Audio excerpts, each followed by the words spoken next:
Welcome to Joey's Tech. In this video, we will look into coding a Java program to swap two variables. I'll be telling you two methods to swap the values of the two variables.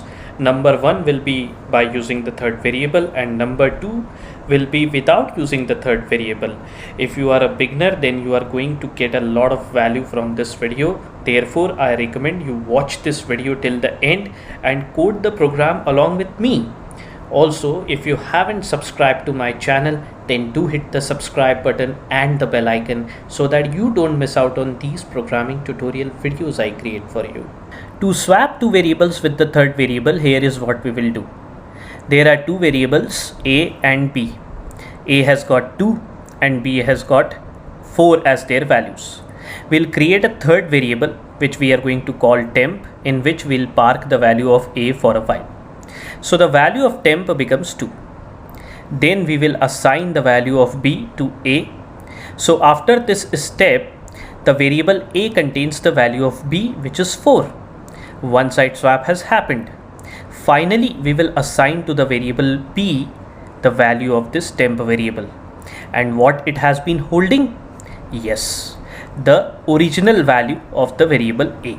Thus B gets assigned 2. There you go. The swap has happened by using a third variable, temp. Let's put this logic in the main program.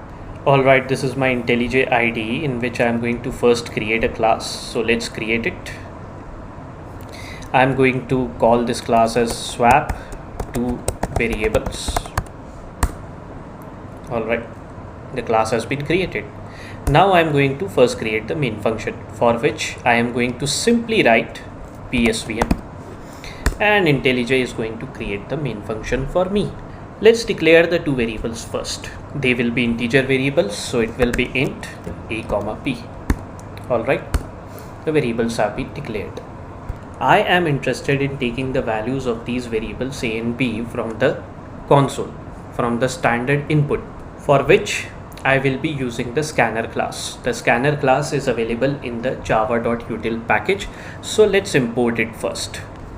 So it will be import java.util.scanner.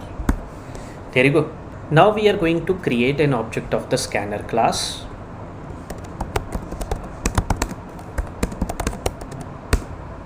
And to its constructor, we are going to pass a parameter known as system.in. Then we are going to display a message on the console prompting the user to enter the value of variable A. So it will be system.out.println. Within double quotes, we'll write enter the value of A. Using the next int method of the scanner class, we are going to receive the input from the console. The input given will be text, but the next int method is going to parse it into an integer and assign that integer to the variable A.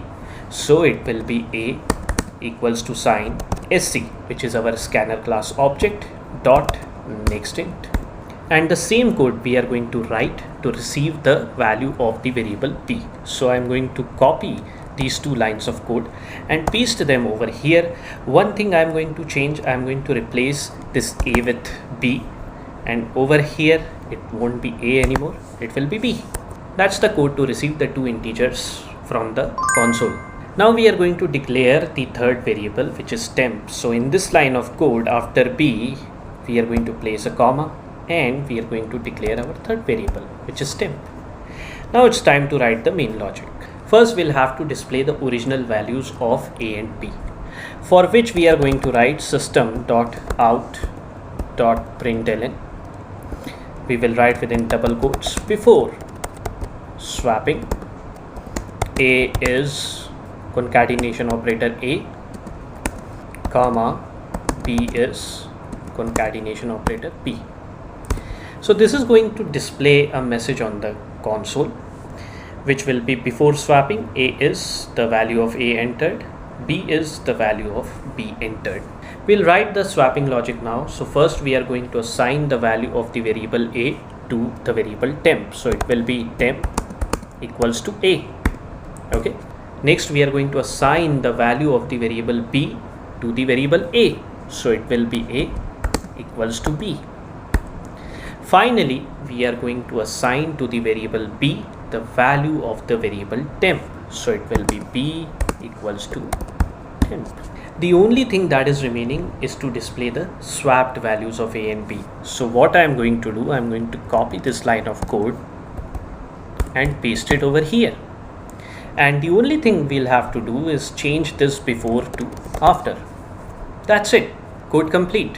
One final thing that you should do, which is a good practice, and you should follow this right from day one, is to close the scanner class object.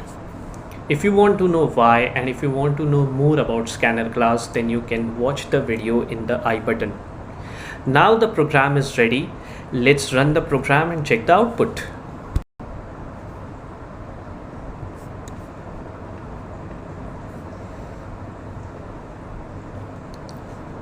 Okay, so the program is asking me to enter the value of a.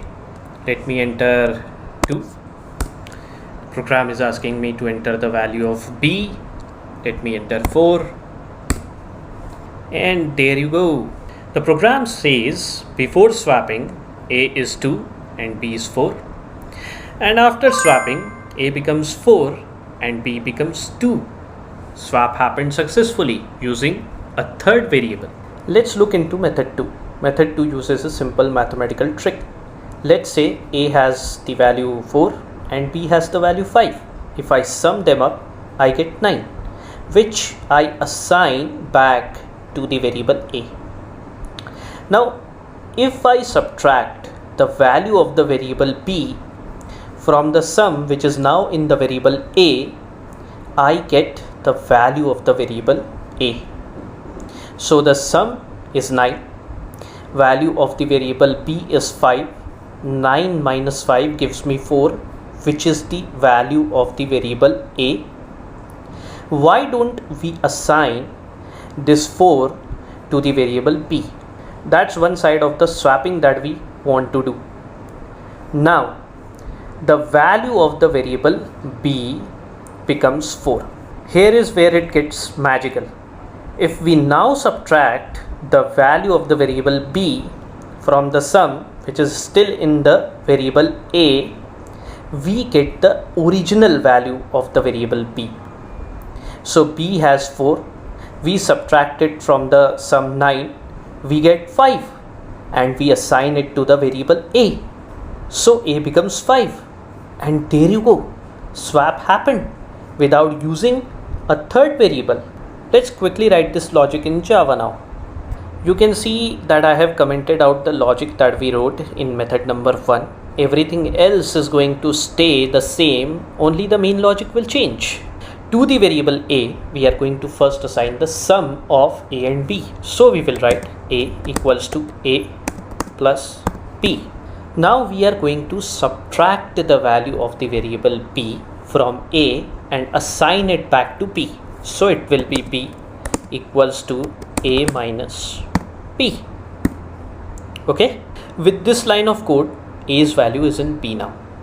What we'll do next is subtract b from the sum which is still in a and assign the subtraction result back to a.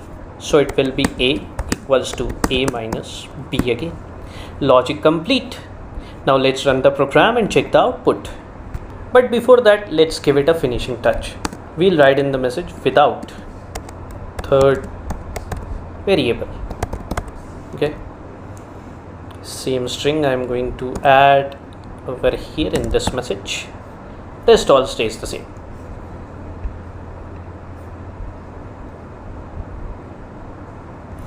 So the program is asking me to enter the value of a. I'm going to enter 4. And the value of b will be 5, and there you go. The program says before swapping without third variable a is 4, b is 5, and after swapping without third variable a is 5 and b is 4. With this, we have come to the end of this video. I hope you enjoyed learning how to swap two variables in Java with or without the third variable. I'll see you in the next video of Joey's Tech. Goodbye and take very good care of yourself.